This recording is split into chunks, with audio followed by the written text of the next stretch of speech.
And here we go. We're pumping them out. Another episode of the Slack Doctors. I am Dr. Chip. I am Dr. Bob. And we have, yet again, no guest. Of course, I don't think we're going to have any guests till the end of the year, being, a couple of days from Christmas now. But, it's funny. Last episode, we had said that it was going to come out near Christmas. I don't think it's going to. I think it's going to be, probably next year if we keep only doing one a week. So, yeah. So this one, by the time this one comes. It's hard to get anything done this time of year, let alone get exactly. people to, get guests on the show. So.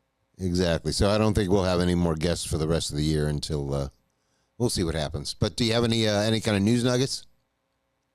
No, not really news nuggets. I mean, I had a day of travel. It was nice to fly instead of drive up here. I will say that. Now we're a part of Dr. Bob's Winter Wonderland tour. Oh, that's right. You're in Ohio. I am in Ohio. Yeah. It's like 20 degrees outside. It's pretty chilly. No kidding. All the snow melted, though. I did not get I don't think I'm going to get the white Christmas that I was hoping to get. Really? No snow? Yeah. No, there was snow like a week ago or so, but everything melted by now. And it's not supposed to snow the whole time I'm here. No kidding. No. Well, it's funny. The microphone that I'm using right now was a bit of a concern on the way through the airport. So I know I called you from Gainesville telling you what a treat that airport was. And in all actuality, it was very small, regional, right. Super easy to get through. Like TSA was nothing. There was nobody in line in front of me. So the first time I go through, now it's been a while since I flew, but firstly I was like, do I need to take my shoes off? And they're like, no. Okay. So I start to take my jacket off and he goes, you don't have to take your jacket off. Okay. So I put my little man purse, that I've already talked about, that leather Indiana Jones bag. And that has the condenser mic in it and like all of my electronics and my medication. And then my little suitcase was just a carry-on, was just clothes. So if that thing was to get lost, whatever, I'll wear dirty clothes, but I won't lose anything expensive. So the first time through security, no problems. It goes through the scanner. They have like they can pull it aside if they need to, but they didn't. I was through it in 30 seconds, in and out, done. So I realize I'm there way too early. And this place is so dead that I literally have time to go outside and smoke and come back through security. So I did. So I go outside, have a couple cigarettes. I'm out there like maybe 15 minutes, come back in. Again, I'm the only person in line, walk up, start to go through the thing. And the guy says, you got to take your jacket off. I'm like, 15 minutes ago, I didn't have to take my jacket off, but okay, I'm not going to argue with you in the TSA line, right? Right. Nothing changed about my luggage at all, right? All I did was go outside and smoke a cigarette. Put my bags up. It goes through. This time, the man purse bag goes ding. They pull it into the back. She puts on her latex gloves and starts opening the bag and asking me what's in there. Are there any weapons, anything sharp? I'm like, no. And I said, the only thing in there I can even imagine that you would find interesting is a condenser microphone that is in a sock because I don't want it to get scratched up. And she's like, yeah, that's probably it. And sure enough, that was it. So she takes the mic out. She wipes it down with like a little swab, which I'm assuming is for some kind of gunpowder residue or something. Yeah, I don't know. Probably. But, obviously it's clean. It's a microphone is all it is. She puts it back in the bag and I'm done about my way. But my question is, why is there no consistency? If the thing alerted the first time, then you should have taken it out and looked at it. If it didn't, so either the people are being inconsistent or the machine is being inconsistent, because she literally said to me, we don't pull the bag back unless the alarm goes, Right. I said, well, why would the alarm go this time when it didn't go 12 minutes ago? Same exact everything in the bag. Doesn't make any sense. Your first mistake is looking for consistency in a government agency. That's not gonna. You're not gonna really. That's gonna be a problem. Yeah, I mean, airports you dare not so go how back was outside to smoke just because of the security line. So this was a rare instance where I was able to test the consistency by literally doing the same thing 15 minutes apart with the same people, same staff. So how was Charlotte? Don't you recognize me from 15 minutes ago? Oh, I was in Charlotte for less than 25 minutes. Like I just you didn't have to do security in Charlotte, right? No, because I'm already right. Yeah, once you're in, you're in. You know what I mean? You don't have to leave. Where do you land in Ohio? Columbus, the state capital. Oh, okay. Let me say that as I was exiting the airport in Columbus, the TSA line looked shockingly different than the one in Gainesville. There was a lot of people there in line. Oh, I bet. Yeah. So when I leave next week, I'm definitely gonna have to show up the full 2 hours early bullshit. Oh yeah, probably, yeah. To leave. I think you could go to Gainesville Airport 10 minutes before your flight was supposed to leave, and you'd probably be fine. Yeah, I was going to say I've never even been to the Gainesville airport. I couldn't tell you where the hell it was. Yeah, there's more of those little regional airports than you would think. Like, I mean, I've always known about the one in Lantana because I live down there. Now, There. how big a plane were you on leaving the Gainesville airport? It couldn't have been that big. It was not very big. It was a very small jet. It was at least a jet. I'll give it that. It's the first jet I've ever been in where the left side of the plane was just single seats all the way down the side of the plane. Wow. On the other side of the plane were two-seaters, right? So that really is small. Like of my journey, I had one of those solo seats. Good for you. And there was only 18 rows, so 56. I'm guessing there were 56 seats on this plane. Yeah, that's pretty small. Yeah, very small. And the plane, the second leg of the journey was equally, not as small, but still not your full size. Like, they're so small that they don't do, like, the new big jets have those little TV screens in the back of the seat. Right. So, like, whenever they do the safety discussion or whatever, like, you just watch the little intro movie or, you watch the video. Right. This was old school where the stewardess actually stood there in the center of the aisle and did the mime routine of showing you how to do a seatbelt and pointing back to all the exits and stuff like that. And the recording that comes on. Remember, the nearest exit may be behind you. That kind of crap. Interesting. The travels of Dr. Bob. But the point that out was to say that I just recently, maybe last year in June or July, found out that Melbourne in Florida has an airport as well. Really? Yeah, that's got to be teeny. It is teeny, but it is jets, and I'm assuming it's there because of the Space Coast. They probably have a lot of business people flying in. But yeah, I booked a hotel room, and the hotel was it was like Melbourne at the airport. I'm like, what do you mean at the airport? And sure enough, from the hotel room, the view was of the landing strip, so you could watch planes come in and land all night if you wanted to. So I guess the mark of whether an airport is too small is whether they have airlines. Because like Lantana Airport that's a pretty small airport, and they don't have any airlines there. They just have little prop planes. Melbourne has airlines. Gainesville has airlines. I flew out on American, so interesting. Well, one of the things I wanted to talk about is kind of a news nugget. It's a borderline sports story. Did you happen to catch the Jake Paul fight? Yes. Well, let's just say not even the highlight. Yeah, not even the whole fight, just the good part. Yeah, and especially the memes. The one meme where Anthony Joshua is like smiling at him, like about to give it to you.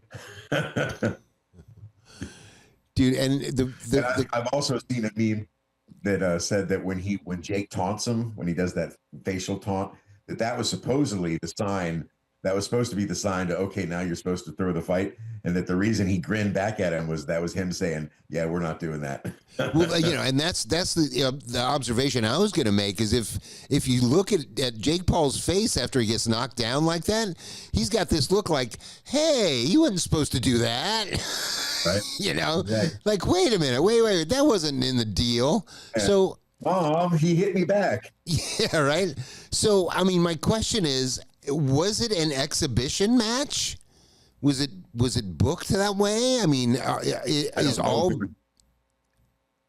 boxing fixed? It was definitely an exhibition of an ass whipping. I could say that. That's true. Broke his jaw. Yeah, I was going to say, it literally broke his jaw. So. Yeah, but I mean, was anybody betting on that boxing match? Was it booked as a exhibition, or did people think that was a real boxing match?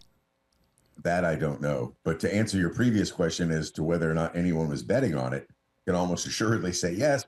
Refer back to our recent gambling episode. Yeah, I would think. There's yet another app that's on the map. I want to say it's called Flavna or something, and it's what they're calling it a prediction market. So it's not sports betting, but it is sports betting. It's a prediction market where you can quote wager on real-time events, which include whether or not somebody's going to win a game, or whether a team is going to win a game, or whether a person's going to get elected, or virtually anything. Right. And legal in all 50 states because it's using the loophole of it's not a sports betting app or sports betting website. It's a prediction market. Well, I mean, that's not to say that even though you know it's an exhibition, that you know who's going to win. I would, who knows, what the actual outcome of their scripted show is, other than them. I mean, unless you have some kind of inside information. I mean, even in the world of professional, and I air quote, professional wrestling, which of course, as we all know, is scripted, and it is an exhibition, not a competition. But even in that world, there are still matches where somebody gets a grudge, somebody gets hit a little too hard, and all of a sudden they don't want to play along anymore, and it turns into an actual fight. There are documented instances of it where, it did not go down the way it was written backstage. Somebody got pissed off. It happened a lot when American wrestlers would go to Japan, the whole language barrier and stuff, and those guys would just not want to cooperate. That just happened with what's his name's son. The MMA guy's son just had that problem at some wrestling thing. He beat the shit out of some guy because he got pissed off. Oh, Rampage Jackson's son, like about 2 months ago. Remember that? That's like the same thing. It doesn't surprise me. Man, when kayfabe goes wrong, man, when it gets real. Yeah. So crazy. That could have happened. Josh Anthony could have had it. Maybe he did have an arrangement ahead of time, and then somehow over the course of the fight, he thought about it. It was like, no, I don't think I'm going to do that. Man, I bet people will bet on anything. You want to bet? Oh, God. So, yeah, in last episode, we talked about the evolution of language. And I'm starting to be able to speak millennial. I think apparently because we are not Zionist and anti-Zionist, that means, I guess, that we're based. Have you heard that term? Yeah. Oh, yes. Oh, you knew that term? Oh, yeah, yeah. How did you know? Memes, iFunny. Yeah, I'd heard the term based, but I didn't really know what the hell they were talking about. Now I'm like, oh, that's what that means. All right, so if you're so hip to the millennial thing, what the hell is 6'7"? 6'7" is technical brain rot. There is no explanation for it. I've actually watched linguists try to dissect the supposed unobservable humor of 6'7". South Park did an episode about it. There is no logical explanation for how it caught on. It's the only analogy I can give you is it's back pet when rock. we were kids. Yeah, but just in a verbal form. Right. So back when we were kids, there was no internet, right? Obviously. Right. And yet, every kid that I knew could sing the lyrics to Jingle Bells, Batman Smells, Robin Lays an Egg. Right. It wasn't done on a TV show or anything. It literally spread through word of mouth, right? That's what this 6'7" thing is, but with less rhyme, no reason whatsoever, and it's spreading faster because of the internet. And turbocharged by the internet, right? Yeah, but it's kind of akin to that. Interesting. Yeah, that could be your book, man. The millennial to the millennial to boomers translation book.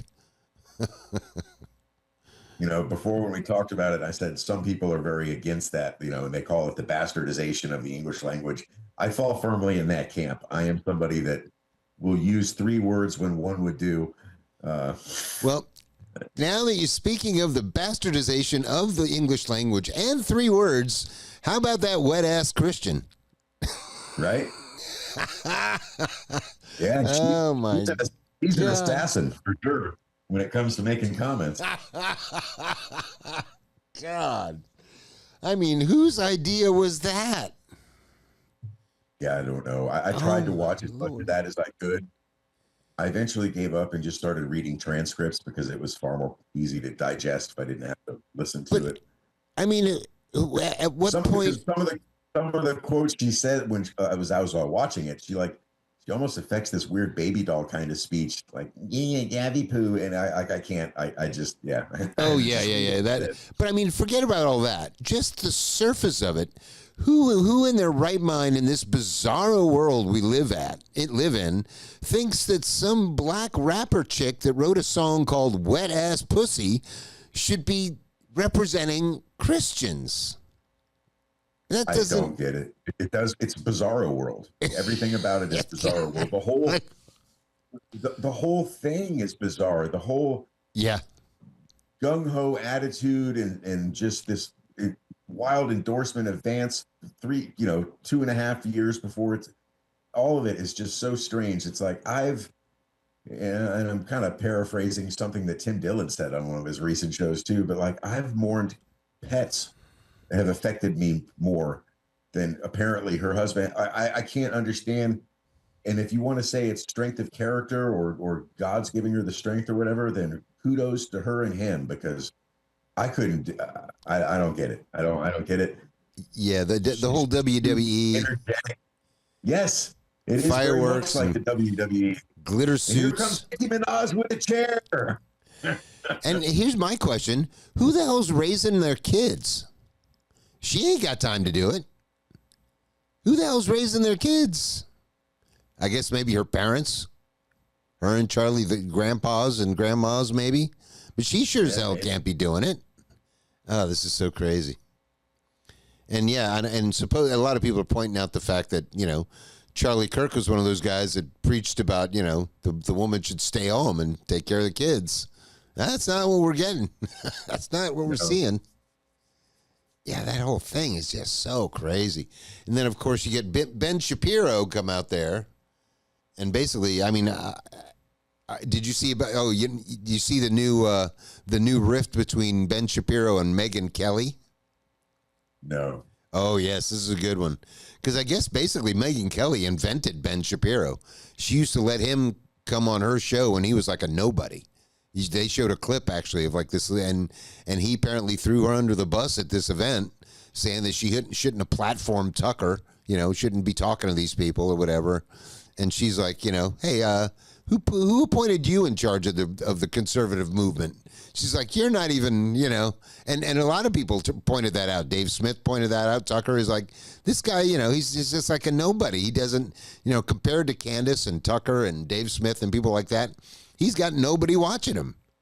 He's got a lot of money and backing from, Jewish donors, Zionist donors, but it's the whole MAGA movement is completely tearing in two, as it should, because speaking of Ben Shapiro being at the event, and I saw at least two comments now on memes that referenced the fact that, and I don't know how true or not this may be, that Erica Kirk never says Jesus. She always just says God. And that they were questioning because Charlie Kirk used to, invoke the name of Jesus liberally and frequently. And of course, the suspicion is that she had no problem saying Shabbat Shalom. Right. That she's doing that to cater to, the Jewish side of the. Yeah, and that's the whole other aspect of this whole. I mean, look, I mean, I'll talk politics all day, but they're getting on their whole religious side. This is getting kind of weird, very weird. Like I've never seen this wrapping people with Teflon or Teflon. What the hell is that? You're Jewish. Do you have any clue what that is? No. They wrap themselves with. When you say you're Jewish, we need to explain to the audience. Well, yeah, I know. You've never been to temple. I get it. Exactly. Yeah. But I mean, it's like now it's a big thing where all these people are. I love to wrap the Teflon or whatever it's called. I keep wanting to say Teflon, but that's not it. It's Teflon or something like that.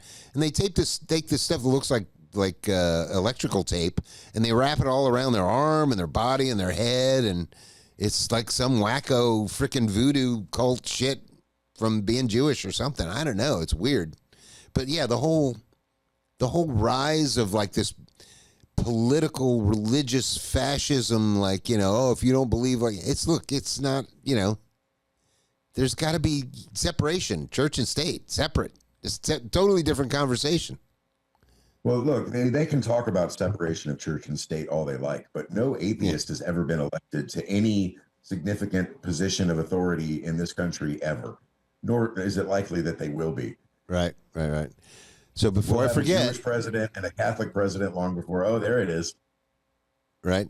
So before I forget, This is the kind of professionalism you get over here at Pod Populi. You get a nice laminated sign, 904-549-9024. Once again, 904-549-9024.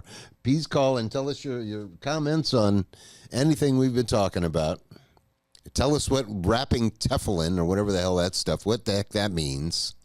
It's very weird. I don't know what that is, but I do know that if you delve into any religious group, you will eventually uncover some bizarre ceremonies and practices. Oh, yeah. It's ubiquitous amongst all of them. I mean, if we want to go with the Protestantism, we can talk about, snake handlers and people that drink poison, people that walk on coals and glass and things like that. The Jewish My favorite, ones, talking in tongues. Pretty weird ones. The Mormons have magic underwear. Let's see, what else have we got? I'm not very well versed on Catholicism, but I'm sure there has to be some insane rituals. Yeah, I'm sure. Who knows? I tend to leave those religious wackos to their own devices. They're crazy. They're just crazy. I didn't bring my freaking glasses. Now we're in trouble. Yeah, I'm not getting an echo on myself, but there is definitely something weird about the sound in this room because, like, your voice is like popping on my mic. I've turned it down a little bit. Yeah, like, oh, that's interesting. Crackling. All right, so still, all right. We can stay on the Jewish thing for just at least another minute. Have you seen the latest clips from Dave Chappelle? No. Oh my! All right, first of all, I know he's got a new show out called Unstoppable.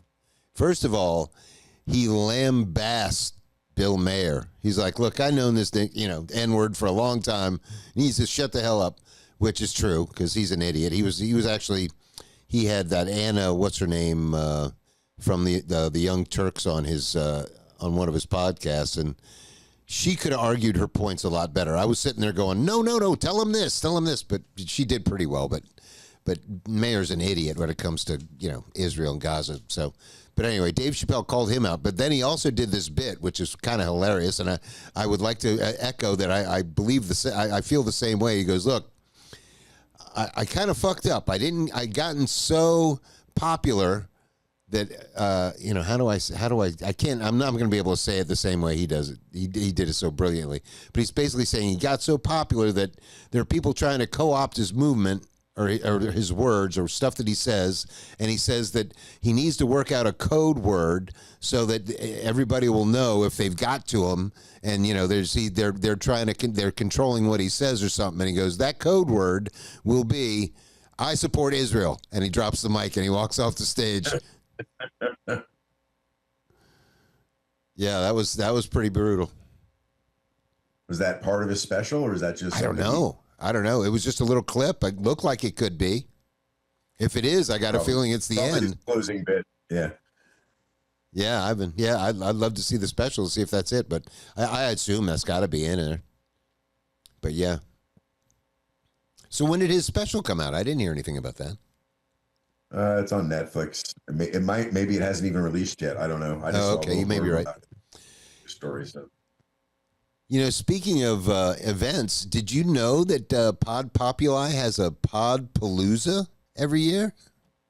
I did not. I guess it's coming up in January 13th. I'm going to have to Google it when I get home. Apparently, they've been doing it for 5 years. We'll have to check it out. Pod Palooza. They say they set up tables outside and stuff and everything. It's a big ticketed event. So today's podcast must have been especially important to get done because they sent me 6 reminders today. Really? It seems like almost every hour it would ding, I'd get another one. Ding, I'd that's get another interesting. one. Which is fine. I appreciate the reminders. But the part that I find amusing is that I think almost every one of them had the link in it for the Zoom call too. Oh, right. Like I'm gonna join the meeting 3.5 hours ahead of time.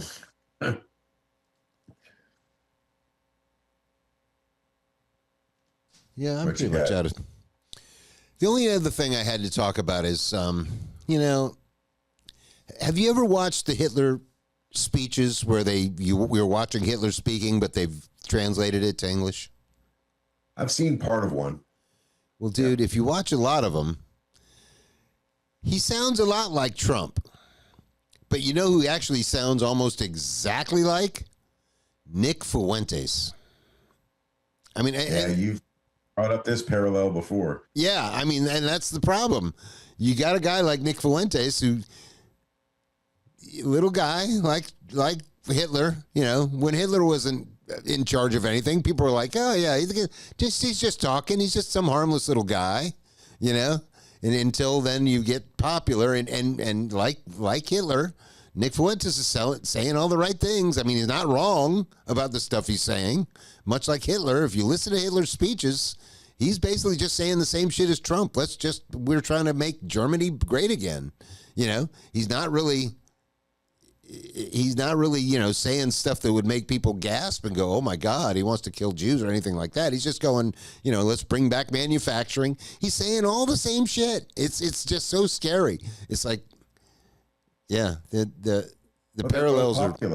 What's that? They were both populists, both populist movements. Populist, absolutely. But the problem is, I mean, you got a guy like Nick Fuentes that openly says, you know, like, he's clearly an anti-Semite because he's friends with guys like Dave Smith, who's Jewish, but then he also also says, but he's Jewish, you know, like that's some kind of problem, you know. So that's clearly, so what that does is enable the actual, you know, bad-willed people that want to kill every Jew they ever saw in their life, you know, that gives those people cover. It gives them a way to almost sneak out into the light. You know what I mean? It's not going to end well. Legitimizes, yes. What's that? It somewhat legitimizes the more extreme wing. Right. By not condoning them, or by not condemning them, rather.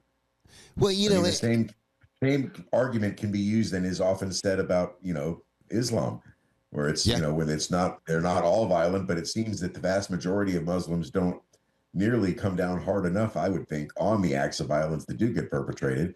And oftentimes when polled, they sometimes even agree with it. Not that they're willing to undertake it, but they're not necessarily against it all the time. Well, here's the thing. I mean, there seems to be a giant anti-Islamic movement right now, and I feel in my bones that it's completely caused by the Zionists. It's like the Zionists are doing this by design. They're trying to get the Christians and the Muslims, and they've been doing it for decades. You know, they're trying to get the Muslims and the Christians to fight, so they, you know, take the focus off them, because clearly right now they're losing the PR war. You know, clearly. Yeah. So, but yeah, I mean, and the other thing about the Islamics, it's not required to have Zionist influence to encourage Christians and Muslims to fight. Christians and Muslims have an extremely long history of doing nothing but fighting. But I would argue the very first war that this country, as the United States, ever even entered into was because of Muslim. But I would argue. I would argue that all the Zionist influence on our foreign policy for the past, you know, since World War II, has made it so that there are no moderate voices of Islam. They've been all pushed out and replaced with the terrorists and the extremists that we fund, that we and Israel fund. I mean, I just saw a quote the other day from somebody. That was Matt Gaetz, saying at one point we had forces in Syria where it was the CIA fighting against the Pentagon. You know, I mean, obviously none of our people, but these are the forces that are fighting against each other in this. You know, it's like, wait a minute, these aren't, you know, all the moderate Islamic voices have been pushed out and silenced and probably killed, probably murdered. You know, so that's why you're not going to get any. It's kind of like when the sheriff's department sets up an undercover sting and they arrest a bunch of guys, and then the guys they arrested were also part of a different organization that was setting up the sting, and they're all. Well, it's funny. I just had my buddy that I debate about stuff like this all the time. I said, dude, have you not seen the movie? It's either Made in America or American Made. I think it's American Made. The one with Tom Cruise where he plays Barry Seal. You ever see that movie? I thought that was called U.S. Air. No. That's a different movie with Robert Downey Jr. from way back. No, I think it's called American Made.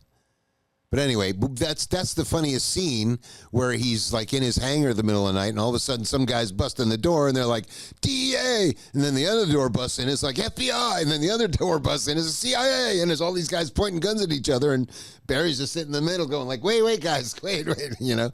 And I think that's the scene right after that where he's sitting in the district attorney's hall, you know, waiting in cuffs with all those guys standing around. And he goes, I'll buy you guys a Cadillac. You just let me go right now. You know, should have taken the Cadillac. And then they also, of course, they throw that reference into Clinton in there because they're in Arkansas. And it's like, you know, apparently a phone call from Clinton is what gets him, you know, gets him out of there. Crazy. Yeah, our whole, you know, isolationist is like, I don't know if that's what we got to do. We got to pull it all back. We got to say, look, we're not gonna be the world's police anymore. We're gonna withdraw from all these entanglements that we shouldn't be in the first place. You know, we got to do something different. Oh, which is funny. Before I forget, the girls just walked by the window here. There were two ladies next door doing a podcast, and apparently I can't remember the name of it, but they're basically the ladies of only male kids. They don't have any daughters. They only have male kids. I was like, oh, that me and Ron be good on that one. We were both raised by females, you know. Although your mom had a daughter too, though, so yeah, you get disqualified. Yeah. But anyway. No, I have a sister. Right. So, are you going to be back for New Year's? I had a brother too. Yeah, I'll be back on next Sunday. What'd you say before that? I said technically I had a brother too. Yeah, that's true. True. Do you have any New Year's Eve plans, or you doing anything in Gainesville for New Year's Eve? No, I hadn't planned on doing anything. I think I'm going to go over to see my grandmother and my sister on New Year's Day, but nothing on New Year's Eve. Yeah, I got nothing going on either. No gigs or anything like that. I do have a gig coming up at the end of January, but I got to tell you, man, I'm doing this STP tribute, and most of the parts that Rob DeLeo plays and writes are equally interesting, but also not that hard. Usually, once you figure it out, I was like, oh, okay, this is pretty easy once you figure out the pattern. But, dude, there's a song of theirs called Big Empty. This song is killing me. And it's not even that any of the parts are really particularly hard. It's just he doesn't seem to do the same thing twice. Literally, like, you have to memorize every freaking measure instead of, like, normally songs and on the bass especially, they develop a pattern. Like, all right, you play this part and then you play that part over X amount of times. Then you go to maybe a different part. And I mean, if there's any derivation in the you know, repeated parts, that sometimes can be interesting, but not often the case. But actually, Rob does that even a couple of times. But, man, that one song, Big Empty, man, that's just got so many weird parts that I got to try to figure out and remember. Oh, that's right. That's where that little part goes. It's just such a pain in the balls. Used to be the hardest song from that band was... there's no chorus. No, yeah, it has a chorus, I think. Yeah. And during is the chorus no, maybe it doesn't. No, it has a chorus, kind of, I guess. I don't know, man. See, that's the thing about Stone Temple Pilots songs. It's kind of hard to label parts of the song, verses and choruses and bridges, because they're all just, it's weird. They're weird songs. And I was going to say, the song before that used to be the hardest song to play, and actually still is physically kind of hard to play, is Tripping on a Hole in a Paper Heart, which is just this, and that's just a weird song. I mean, I've never played a bass line anything like what the guy wrote for this song. It's not like any like conventional bass part I've ever. It's very strange. Very like disjointed, and I don't know, not anything that I would have ever come up with. If you just said write music for this, you know, write a bass part for that song, I would have never come up with anything like that. Very interesting. But yeah, that one stupid song, Big Empty, man, that thing, and I kind of half-assed learned it a year or two ago when I was doing this thing before. but we only played it like once or twice or something like that. And now it's like, now really digging in, trying to get it exactly right. It's like, God almighty, what a pain in the balls. But yeah, I can't relate. Never played an instrument, but done a lot of karaoke and learned. right. My mom played a lot. I listened to a lot of music at home, so I learned the lyrics to a lot of different songs. And I have to say, of all the ones as a kid that I ever learned, the hardest one by far was "Subterranean Homesick Blues" by Bob Dylan.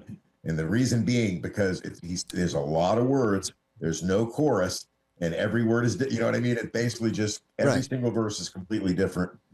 That's the song where he holds up the cue cards while he's doing it, right? Yep. Yeah, for the video, or the film. I guess it was a film when he did it. I got a couple that are like that too, where it's just like a long story format. There's not really a chorus. Oh, I was going to say, I give you a challenge right now. Next time you go to karaoke, pull up, try to do "Walking on the Sun" by Smash Mouth. That's got a shit ton of words in it, and I learned them all. And I literally sang that song for, since it came out almost. And if I had to sing it right now, I'd probably screw up some of the words just because there's so fucking many.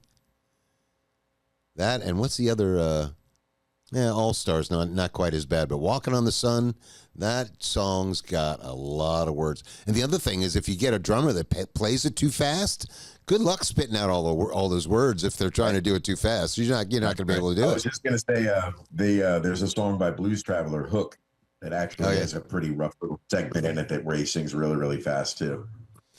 Yeah, and are those actually words he's spitting out, or does he start speaking in tongues in the middle of that? No, it's words. It's words. I've listened to it. I can almost do it, but yeah, it's very difficult. Wow. I never even really realized it was real words. He doesn't slip into any kind of like James Taylor, na na na na na, or anything like that. Like, no, it's actual words. He's just doing it really fast. No kidding. So he's not scatting. No. Interesting. So what is the difference between scatting and speaking in tongues? It's kind of the same thing, isn't it? Well, one is certainly more musical than the other. Yeah. Well, one's just set to music. And that's one all. is right. Well, also, and one is, when people are scatting, I don't think they're even trying to pretend that they have no control over what they're doing. They're consciously choosing the noises that they make. Whereas speaking in tongues, at least on paper, now I'm sure a great many people, if not all of them that do it, are just faking. But apparently there is a psychological term, I forget what it's called, but your brain kind of disconnects, but your mouth just keeps, bobbing along, and then that's what I'm saying. That's kind of what scatting is. I don't think when you go to scat, it's like it's an improvisation. It's not like you have something you're already going to do. You're just bop do bop zip it up bop do bop, whatever the hell they do. Yeah, but just like you just did, there's a lot of Z's and B's. Like not necessarily. I'm bad at it.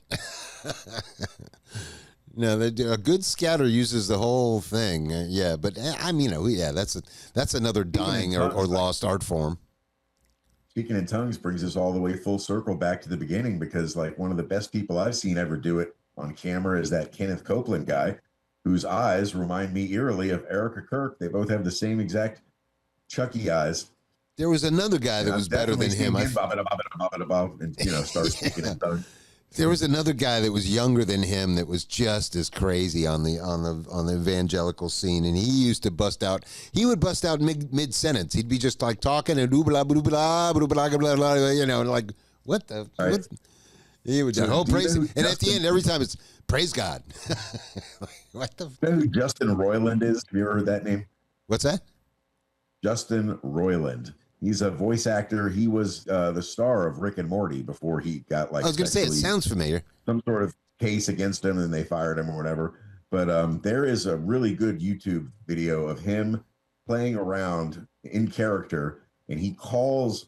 It might be the Joel Osteen prayer line. He calls some televangelist prayer line, and gets them to start talking in tongues, and he starts doing it back to him, and basically gets her to admit that it's all bullshit. It's one of the funniest things I've ever heard. Oh, I can imagine. And, he's like, rama lama lama dama dama dama. Like he really gets into it. And it's a good time. And of course he's doing it in the voice of Rick from Rick and Morty, so that makes it even funny if you're a fan of the show.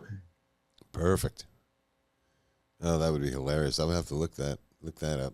He also has, and this is even funnier actually. Now, this one will take you some time. It's like 9 minutes long, but he did a video where they took the transcripts from a real court case in Georgia, some guy arguing with the judge, and they animated it and they made the guy that's screaming at the judge be Rick, and the judge was Morty.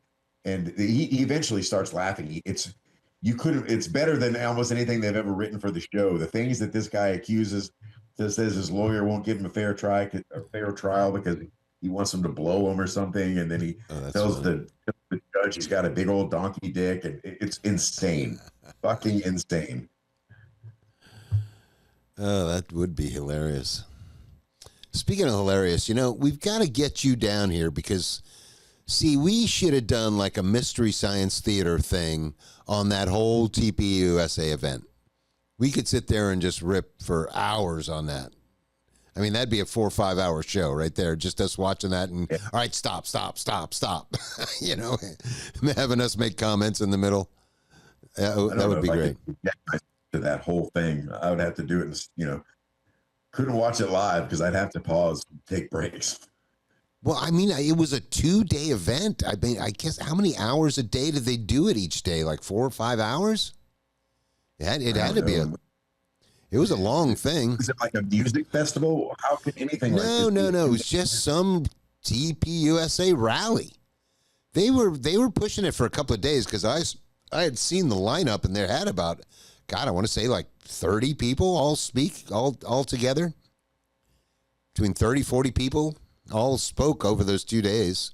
And of course, that was a lot of the debate about the fact that somehow, I may be getting this backwards, but either Ben Shapiro or Tucker Carlson was like this third person. And then the other one wasn't like till way later. And I think there was something about the pecking order because I think it was Tucker was later and Ben was first. And there was some controversy about the fact that Tucker's got a way bigger audience than Ben, and apparently Ben Shapiro, as much as he gets thrust out there in front of everybody, doesn't have that big of a show. Kind of like that Barry Weiss chick, she didn't have that big of a show, and all of a sudden they, give her $250 million and put her in charge of CBS, and apparently they're regretting that decision. He was mad that he was an opening act and not a headliner. Right, yeah. And I don't know if did you see everybody's lambasting that, I guess Barry Weiss had Erica Kirk on that was a town hall that you're talking about where she made the demon eyes. They're saying that, Barry Weiss totally fucked that up and, probably might get fired from doing that. And then did we talk last episode about Bongino getting fired or quitting or whatever the hell they're saying he's doing? Yeah, I think we did a little. Yeah. But did we talk about the fact that he's going to try and go back and do his show? I don't see that working out well for him. Because how's he going to, I mean, if he goes back on a show, he's either going to have to say,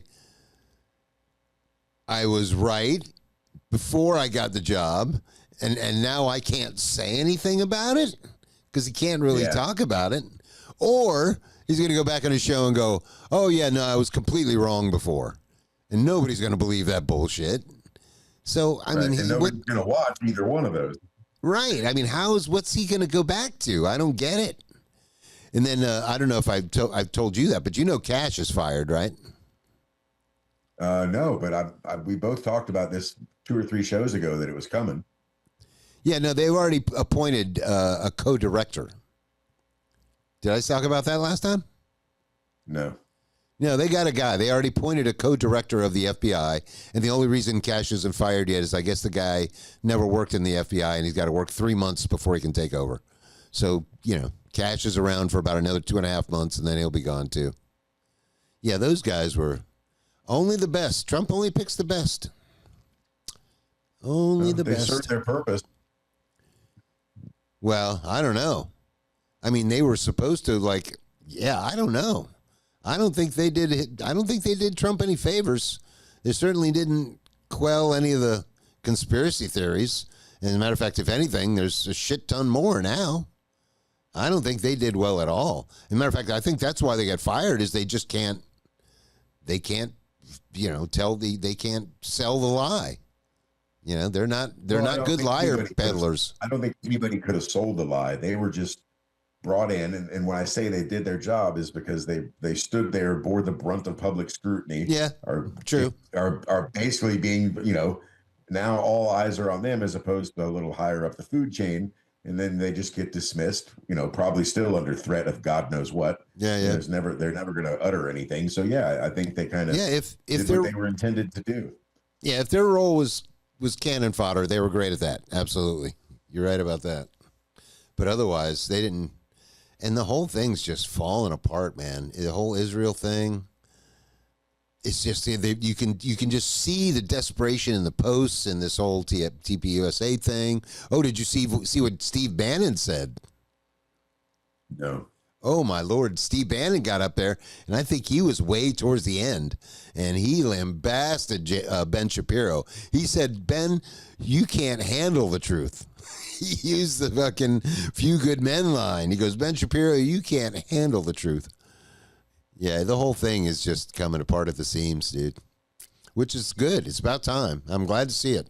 I'm glad to see the whole illusion, the curtain being pulled back, showing fucking Likud and the Mossad and it's and they've actually I guess last episode we shot was on the day they were supposed to be releasing the Epstein stuff, which I don't know if you saw, but so much of it was redacted. They're gonna impeach Bondi. Do you see that? Look. Anybody that thinks that at any point that they're ever going to get resolution on this is out of their mind. They've had these files for over 6 years. The originals, there's nothing original about any of it anymore. Yeah. Whatever is left is entirely curated, for lack of a better term.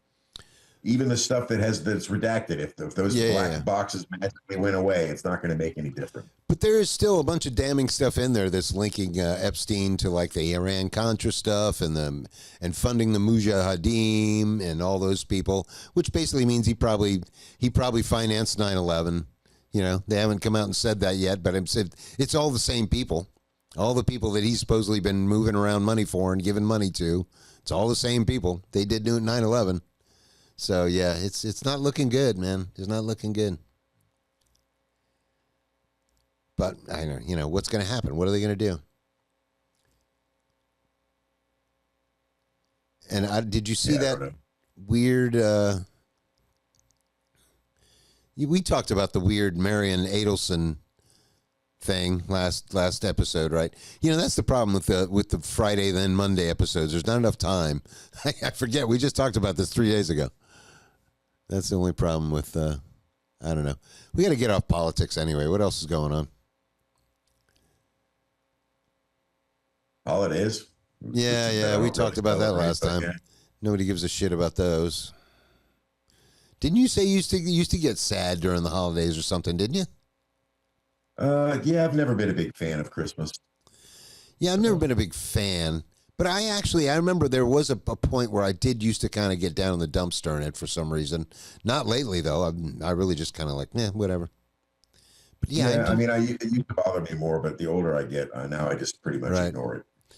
Well, and of course, I wonder how much of anybody having melancholy during the Christmas season is just from the lack of light, just because the fact there's less daylight and more nighttime.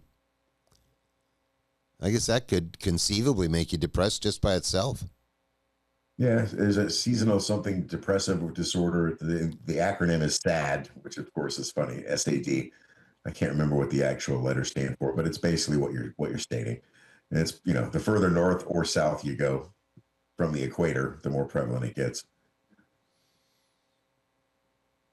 Although, I didn't like Christmas as a young man and growing up and everything, just because Christmas always sucked as a kid. Like Christmas was just a time of stress. It wasn't like, oh, cool, I get a bunch of presents. It was like, we're really poor and Christmas sucks. I don't remember it really being stressful as a kid. Matter of fact, I remember vaguely being like getting a little depressed about it for a few years, but I can't for the life of me even remember why. Maybe it was literally just, just because I thought I was supposed to be, because Right. maybe I didn't have a girlfriend or didn't get any presents or something. Who knows? Right. And my mom passed away on, this is back in 2018, but it was 2 days before Christmas. Oh, no So kidding. that really solidified my opinions on Yeah, the that's whole, true. That'll do it. and the year really kind of sucks, reminds me of a lot of bad shit. But Yeah, I've had, that's the funny thing. That's one of the things that kind of turned me off of my birthday. I did have a bunch of bad things happen on my birthday for a few years that are like in a row. Like, Jesus Christ, could it get any worse on my goddamn birthday? It hasn't been bad lately, but man, I remember I used to literally would start dreading my birthday coming. Be like, oh, fuck, here we go with the shitty part of the year. And it wasn't even just like on my birthday. It'd be like like month or two on either side, be like some kind of really horrible thing would happen, like a cat would die or some shit, some just horrible shit like that. But yeah, it's been great lately though. It's funny. I just got back I was just talking to my IRA guy, which, I inherited my IRA from my mom. And I was just over in his office, and he gave me back a death certificate that I had given to him. And I've got tons of them at home. I got a bunch more copies. But he gave it back to me, and I was like, oh, wow, check this out. And I've been saying that I thought she died in, like, 2022, but apparently she's been dead since 2020. I lost track. She's been dead for 5 years now. It seemed like it was a lot sooner than that. But anyway. yeah. And I got to say, that's one of my biggest fears about getting old is that I'm going to have that Alzheimer's. If I get, and it's funny because every once in a while I'll do something like literally, I think it was yesterday or the day before, I was taking a shower and I don't know what it was. I was thinking about something and I literally sat there and I went to I picked up the conditioner to put in my hair and I was like, have I washed my hair yet? And I mean, clearly I'd just done it. I know I just washed my hair, but I had no recollection of doing it. I mean, I know I did it. I was standing there long enough, and I'm looking at a thing like, why don't I remember washing my hair? So I'm just like almost scarily getting like little hints of it, already like, shit, man, if I start, which is funny because when we finally took my mom to go get, I guess what they call a cognitive test I don't want to say it's cognitive because she was always cognizant. She just couldn't remember anything. But one of the tests they give you is they'll be talking to you and they go, okay, pick out three things. And her three things were pen, purse, and chair. And they basically go, okay, remember those three things. And then like in about 5 or 10 minutes, they asked her, like, what are the three things? And she's like, oh, I don't know. She couldn't remember any one of those three things. Like literally 5 minutes ago, she had said, I'm going to remember that. I can still remember them to this day, but. Did they ever ask her to draw a clock face with the time, put the time on a clock? I know that's a big one. Say that again? You draw a circle, put the numbers 1 through 12 on it like a clock face. Oh, no. No, I think that would be more at 4:15 p.m. or whatever. Yeah, no, I think that would be more with cognitive. I don't think she had any cognitive problems. She just couldn't remember anything. Literally couldn't remember what happened 30 seconds ago. Which, could you imagine being that like that? I don't want to imagine that. Exactly. Imagine how frustrating that's got to be. But yet at the same time, you know how they tell people that you should always live in the moment? They don't have any choice. Those people literally have no choice but to live in the moment they're in because they can't remember 5 seconds ago. Yeah, I know. And I've heard comedians try to make light of it and jokes like, you only need one movie, one book, and one song for the rest of your life because every time you read it, see it, or watch it, or hear it, it'll be the first time. Well, and it's funny because watching her descend. Meet new people every day, That was a line from Waiting. Yeah. But watching her descend into, I mean, she eventually just kind of settled into, I want to say like a childlike, I don't even know how to explain it. She would just come out and kind of almost like the Alan Alda the movie we were talking about. What was that stupid movie we were talking about where the guy never talked? But she would just kind of come out, and if you spoke to her, she would answer you, but she wouldn't say much, and she was just kind of like resigned to not remembering things, I guess. But it was really the descent to getting to that point that was really rough. I mean, she was. I think she probably would have killed herself if we'd have left her unattended, given her the wherewithal to do it, because she was going nuts when she couldn't. And it was so frustrating. You'd go and I'd go and try to spend time with her, and she'd be like, well, let's go to the beach, and you go, okay, let's go to the beach. Be driving to the beach, and she'd be going like, well, where are we going? We're going to the beach. Oh, okay, good. And then you get to the beach, she's like, all right, let's go home. And then literally 2 blocks from the beach, you go, where are we going? Well, we're going home. Well, I'm going to go to the beach. My God, I mean, how do you... It was so amazingly frustrating. That was one of the wildest experiences of my life, dealing with that. And if I have to deal with it on the other end, I don't know. I at least have one advantage. I've never taken statins. Apparently, statins are really bad for that. And I'm sure we've had this conversation before, but her mother had Alzheimer's, and it never got as bad as my mom's, and certainly didn't progress anywhere near as fast. Man, my mom's went from 0 to 1,000,000 miles an hour in no time. Yeah, like 6 months, right? Yeah, maybe like a year. Well, I mean, the thing is, at first, at first the symptoms just kind of, she's just getting old, like regular, like even my dad now. I mean, he doesn't have Alzheimer's, but he forgets stuff because, he's 85. It's like he'll tell a story over again that he just told a few minutes ago or something, but he doesn't have Alzheimer's. He's just old, So at first you kind of think it's like that, and then it gets, and I wonder if she fell off her bicycle once and hit her head and ended up at the hospital, not particularly because I think the blow to her head was that bad, but because she was already experiencing the Alzheimer's. When people, she fell off her bike, hit her head, and people are like, are you okay? And she's like, oh, yeah, I'm good. Okay, where do you live? I don't know. Well, you're going to the hospital,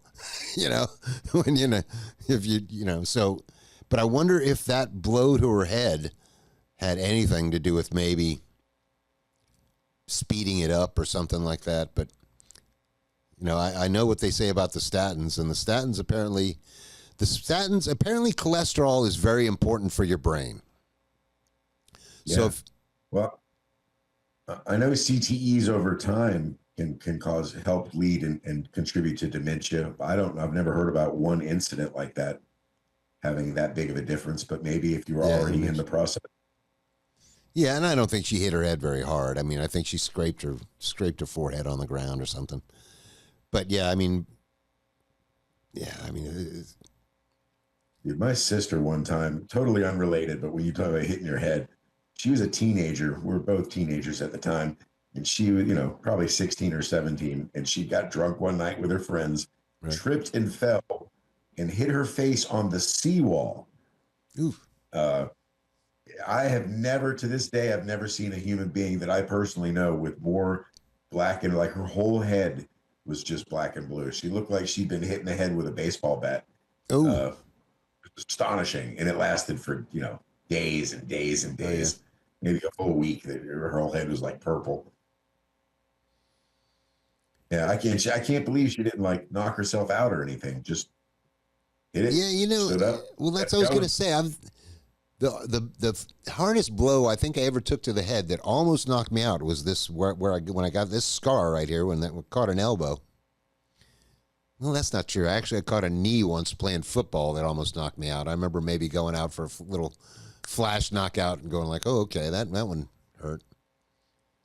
But if you ever want to see there was a black boxer dude that had one of these hematobas too. But if you ever want to see it, I've seen it. Well, yeah. But what's even better is that chick, the MMA chick. She's like Polish or something, but she has a fight with this Chinese chick, and dude, she has a hematoma on the side of her head. She literally looks like a female Frankenstein at the end of the movie. It's so scary looking. I don't know if you ever saw that fight, but man, Joe Rogan is even like going like, holy crap, people, ladies and gentlemen. I mean, she's got this huge, it's just ginormous. And it's funny too, because you look at her now and she, you know, she looks fine. She looks like a hot chick. You know, you could go from the before and after, like, you know, hot chick and a giant hematoma sticking out of her head. But anyway. All right. Well, let's not beat our head against this podcast anymore. And don't forget, 954 549 9024. No, that's 904. Oh, what did I say? God damn it. I did. I said 9024. Yeah. Dude, that freaking 954 area code is just screwing me on this number. 904 549. 904. See how that's so conflating, though? See, that's the thing. That right there touches off my little teeny bit of dyslexia. I mean, I don't have a lot of dyslexia, just enough that it's like, all right, that's yeah. Anyway. All right, so I'll work on my dyslexia until next episode, and we'll see you then. All right. Like, comment, share, subscribe. Thanks, guys.